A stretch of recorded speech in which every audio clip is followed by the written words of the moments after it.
তোরে ফাইলে আগে জুতাটা কতন ফিটাইলাম বলে বাজার তোর লগে আলাপ করলাম বলে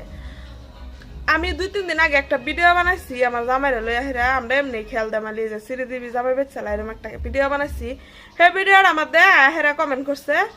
কুত্তা এই কিবা কিবা কমেন্ট করছে কমেন্ট আন হেরা দেখে লইন শালা কুত্তা তুই কুত্তা তোর মা কুত্তা তোর বাপ কুত্তা তোর 14 গোষ্ঠী কুত্তা শালা শৌরের বাচ্চা পাইলে না একটা স্যান্ডেল দা বাইরে একটা মুখ সমান করে আনলাম বলে শৌরের বাচ্চা হারামির বাচ্চা তুই কমেন্ট করবার জায়গা পাইছিস না তুই তো চেহারা দানি লায়ক না তুই তো নিজের চেহারা দিছিস না প্রোফাইলের মধ্যে বেলে হাসে লাগাই থই দিছস তুই তো নিজের চেহারা দেখাই তারস না এরকম কুত্তার চেহারা লয়ে ঘুরস কুত্তার চেহারা লয়ে ঘুরে হারা বেলেক কুত্তাটা হস শালা হারামির বাচ্চা পাইলে না একটা সারা খানদানের স্যান্ডেল দা বাইরে এলাম বলে তুই চেহারা দেখা নিন লায়ক নিজের চেহারা দেখা নিন লায়ক না বাড়ি বেলেক কুত্তা সুত্তাটা হস হ্যাঁ শরম আছে তো গর শরম থাকলে এরকম কমেন্ট করলে নইলে পাইলে একটা ফিডে আছে আমরা উড়াইতাম